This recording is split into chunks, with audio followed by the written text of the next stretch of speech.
당신이 피하는 그 감정이 당신을 키운다. 가장 깊은 상처에서 가장 진한 자아가 태어난다. 칼융. 칼융은 인간의 그림자를 마주해야 진짜 성장이 시작된다고 했다. 우리는 대부분 고통을 회피하려 한다.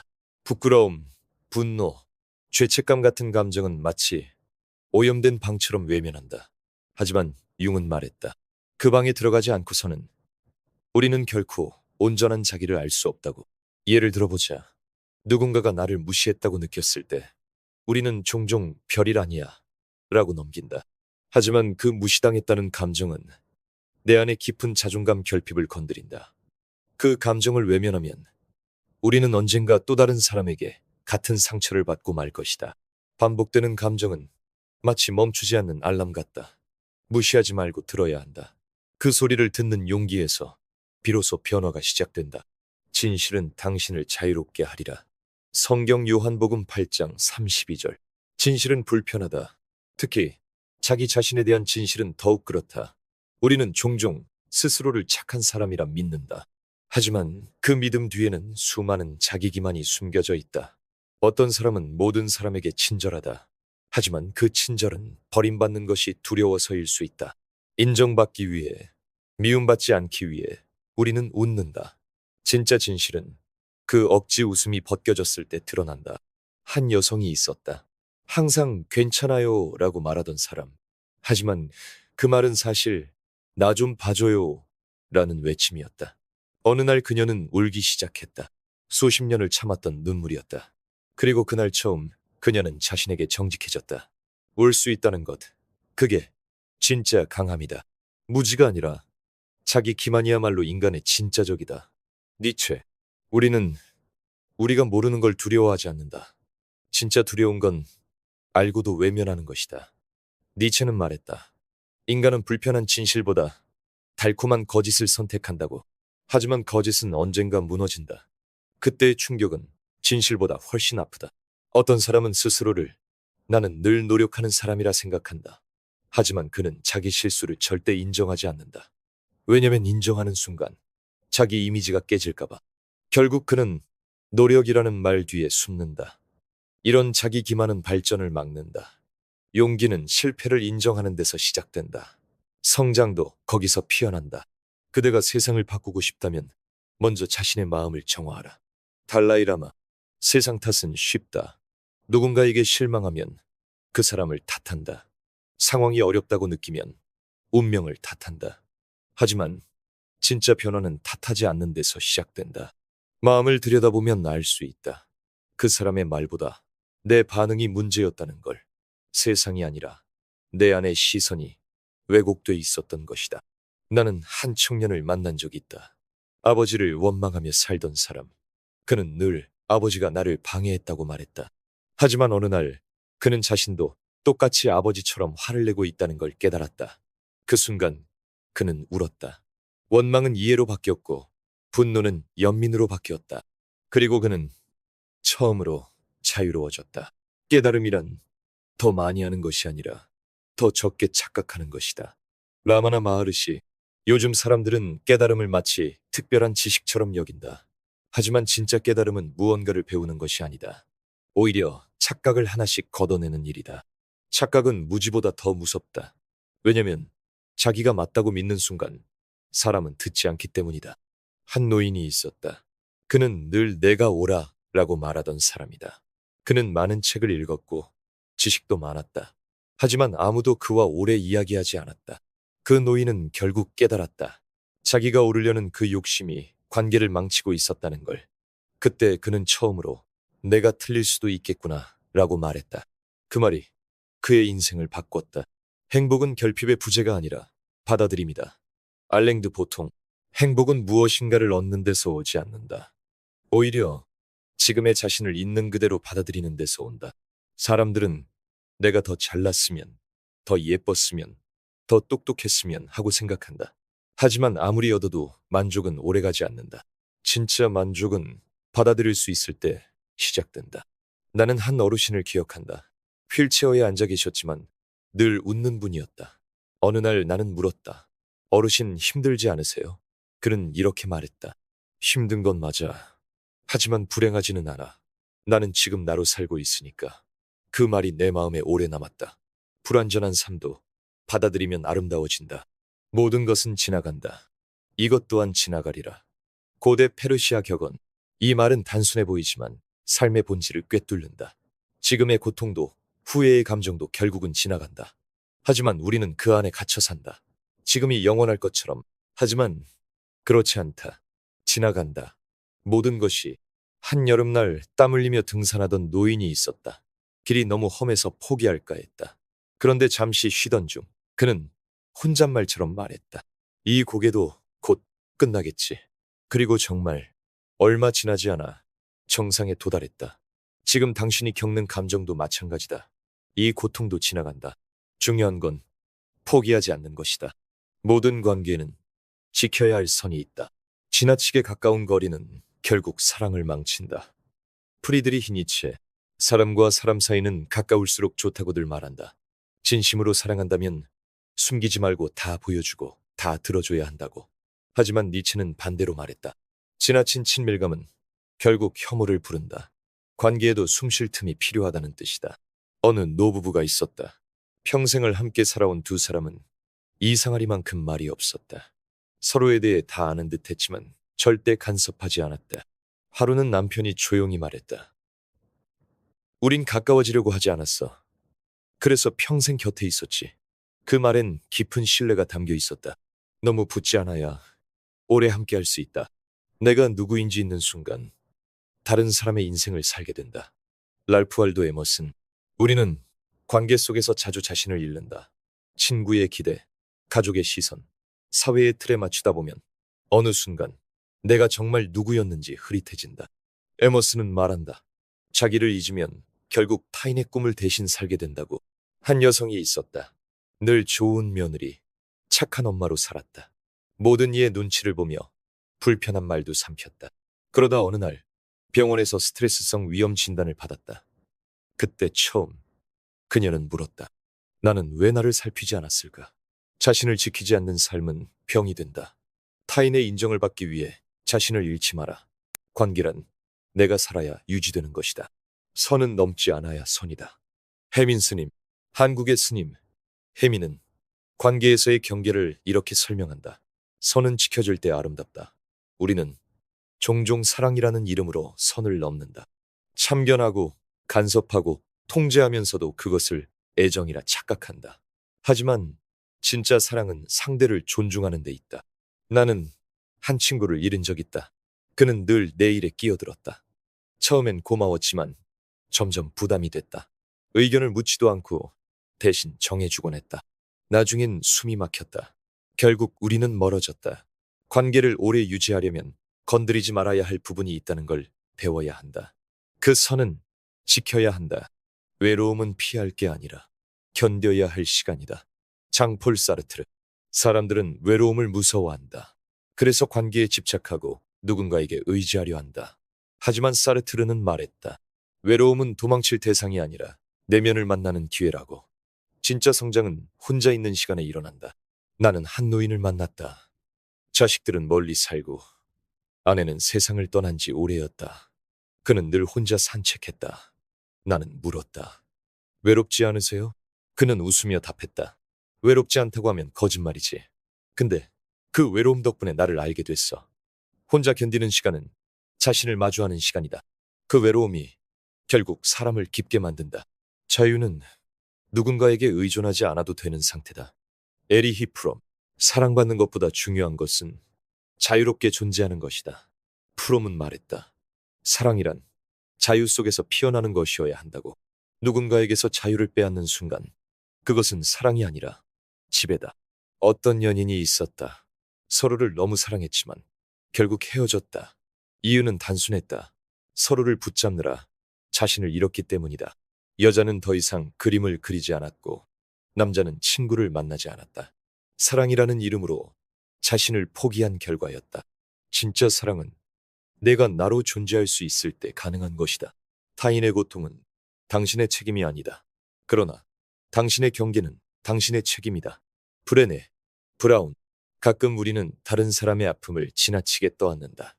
도와주려다 함께 무너진다. 하지만 브레네 브라운은 말한다. 타인의 감정에 공감하되 그 감정을 내 것으로 삼지 말라고. 관계의 경계가 필요한 이유다. 나는 상담 현장에서 한 간병인을 만났다. 그는 10년 동안 어머니를 돌보며 자신의 삶을 포기했다. 이게 내 사명이에요. 그 말 뒤엔 피로가 짙게 깔려 있었다. 나는 조심스럽게 말했다. 당신도 삶이 있습니다. 돌보는 것과 함께 무너지는 것은 다르다. 내가 서 있어야 도울 수 있다. 경계는 나와 상대 모두를 지키는 선이다. 사람과 사람 사이엔 보이지 않는 문이 있다.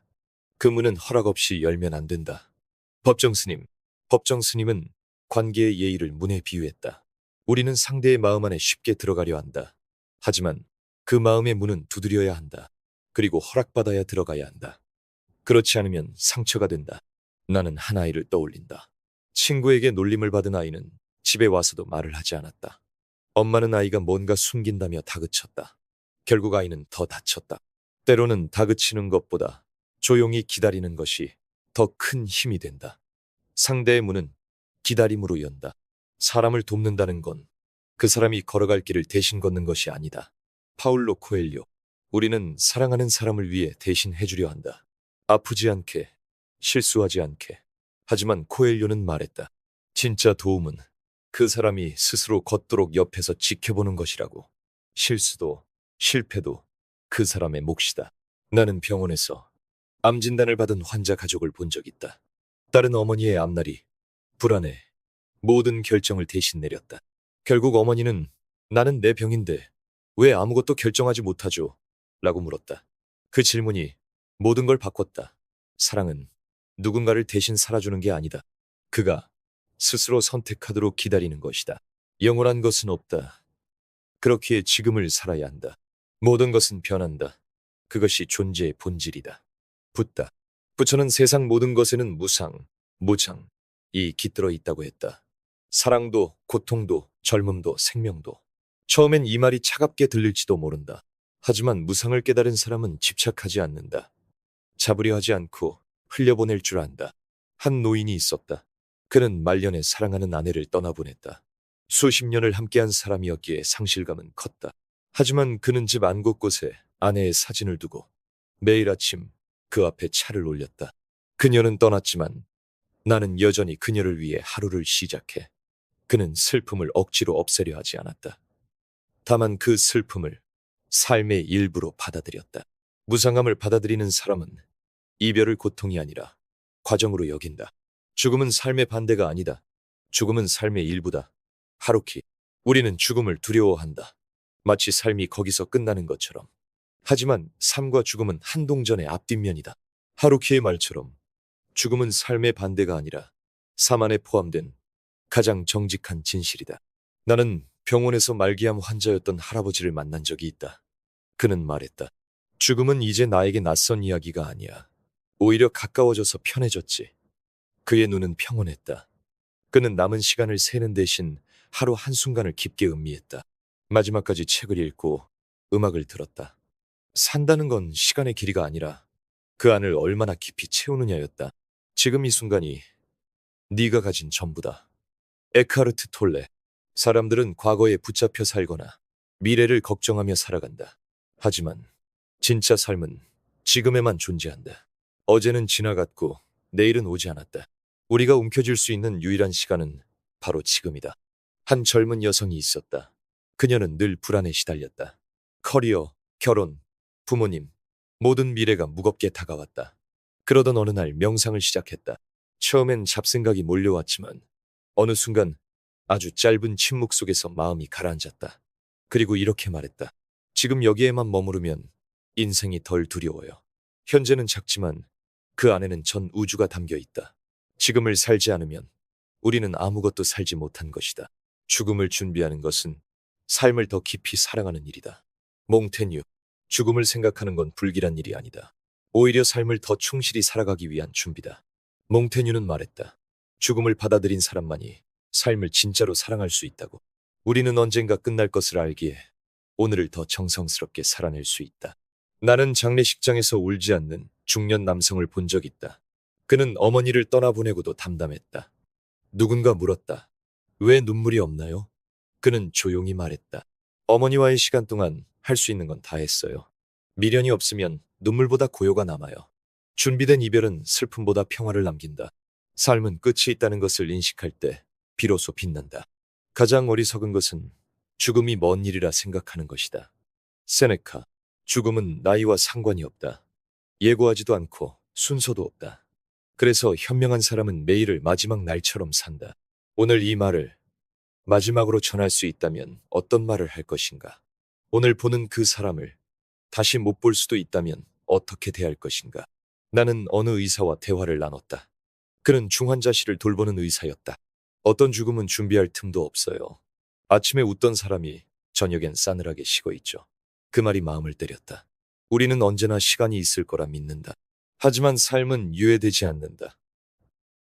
내일도 오늘처럼 오리라는 보장은 없다. 그렇기에 우리는 지금 이 순간을 살아야 한다. 삶이란 사랑을 배우다 떠나는 여정이다. 오쇼. 삶의 목적은 무엇인가? 돈일까? 명예일까? 아니면 성취일까? 오쇼는 그 어떤 것도 아니라고 했다. 삶은 단 하나, 사랑을 배우는 여정이라고. 그리고 죽음은 그 배움을 끝내는 시점일 뿐이라고. 한 수녀님이 있었다. 말년의 그녀는 병상에서 고통 속에 누워 있었지만 간병인을 보면 늘 고맙습니다를 잊지 않았다. 그녀는 하루에 3번씩 기도하며 말했다. 오늘도 사랑하게 해주세요. 고통조차도 그녀는 사랑의 기회로 삼았다. 그런 사람은 죽음을 두려워하지 않는다. 왜냐하면 이미 살아있는 동안 모든 걸 배웠기 때문이다. 마지막 날은 첫날처럼 신성하다. 에피쿠로스. 삶의 마지막도 축복이어야 한다. 눈물과 슬픔만으로 가득한 이별이 아니라 평화로운 작별이어야 한다. 그 작별은 하루아침에 오지 않는다. 매일을 잘 살아야 마지막도 조용하고 고요하게 맞을 수 있다. 나는 어느 날 노모의 침대 머리맡에 있던 메모를 봤다. 고마웠어요. 다 괜찮았어요. 너무 슬퍼하진 말아요. 그 메모는 죽음보다 더 따뜻했다.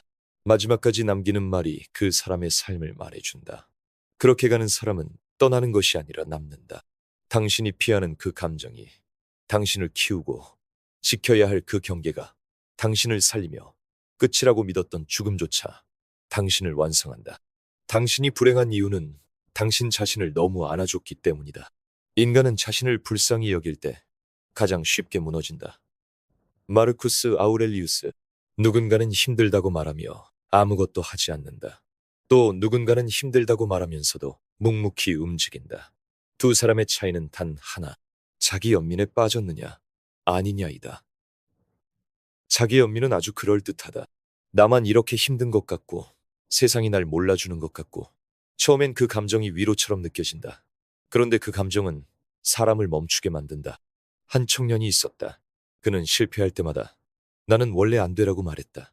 주변 사람들은 위로했지만 그는 달라지지 않았다. 결국 몇 년이 지나고 그는 기회가 없었다고 말했다. 아니다.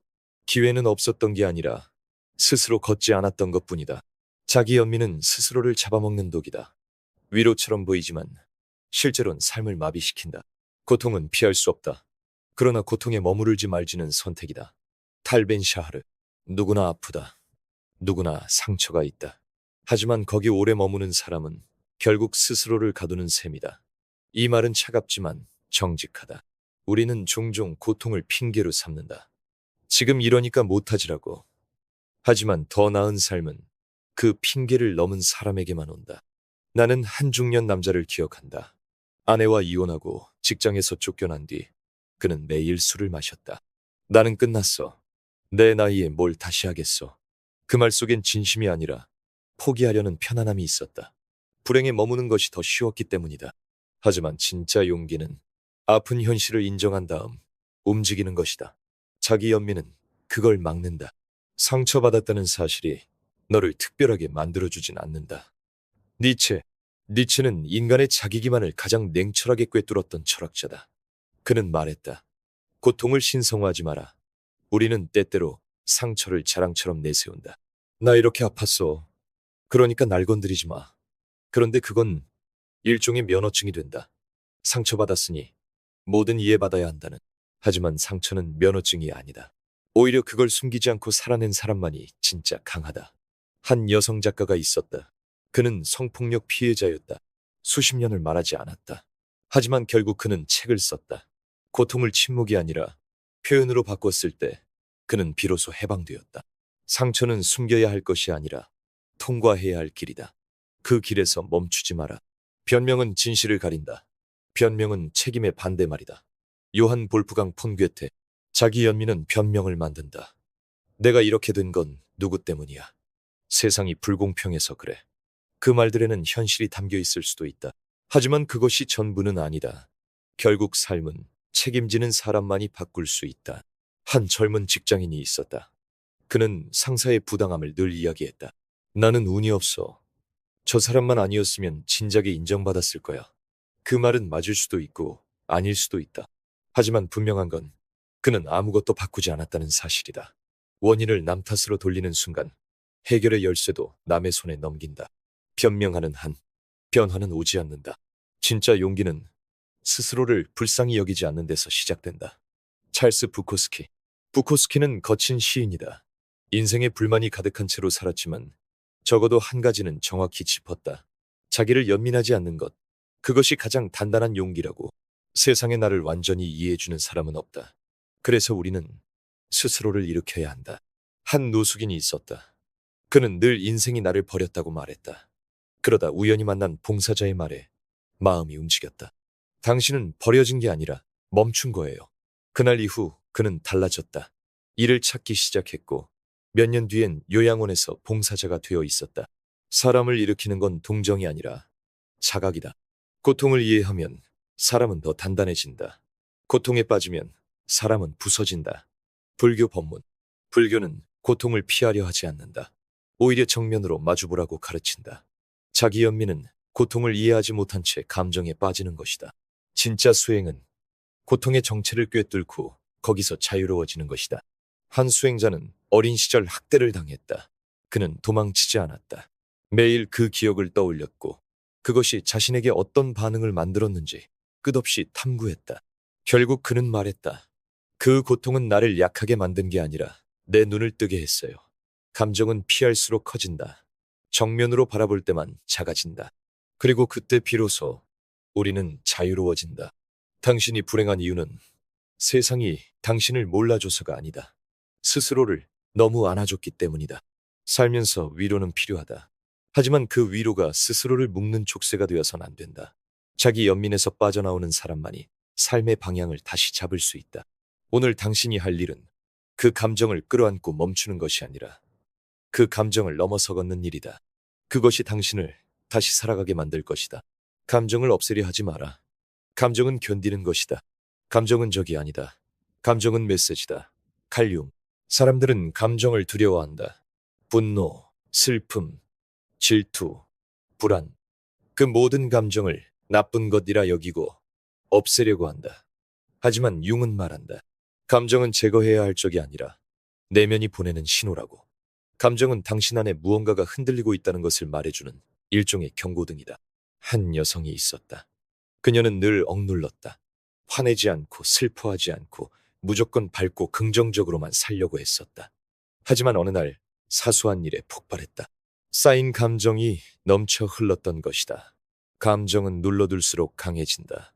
그리고 반드시 터진다. 감정을 없애려 하지 마라. 감정은 들어야 할 이야기다. 슬픔은 병이 아니다. 자연스러운 반응이다. 엘리자베스 퀴블러 로스.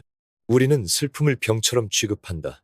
슬퍼하면 이상한 사람 취급을 받고 눈물을 참는 걸 강함으로 오해한다. 하지만 로스는 말한다. 슬픔은 사랑의 뒷면이라고. 많이 사랑했기 때문에 많이 아픈 것이다. 나는 한 노인을 만났다. 그는 아내가 떠난 지 5년이 지났지만 여전히 혼잣말처럼 중얼거렸다. 오늘은 김치찌개가 먹고 싶다더니 처음엔 안타깝게 들렸지만 곧 알 수 있었다. 그는 슬픔 속에서도 아직 사랑하고 있었다. 슬픔은 멈추는 감정이 아니라 흐르게 둬야 하는 감정이다. 자연스럽게 제 속도로 흘러가게 놔둬야 한다. 감정은 지나간다.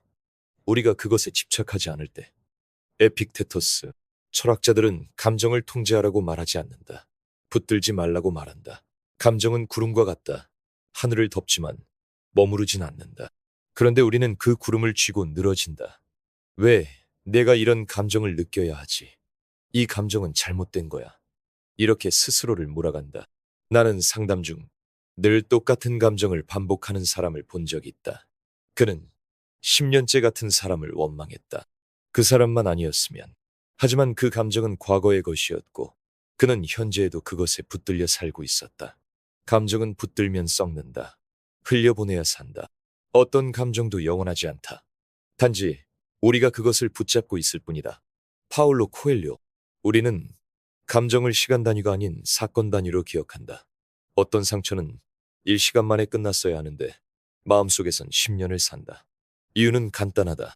그 감정을 계속 꺼내보고 붙잡고 있기 때문이다. 코엘료는 말한다. 놓아야 흘러간다고. 나는 한 여성을 기억한다. 그녀는 늘 남편의 외도를 이야기했다. 이미 10년도 더 지난 일이었다. 잊으라고요? 말이 쉽죠.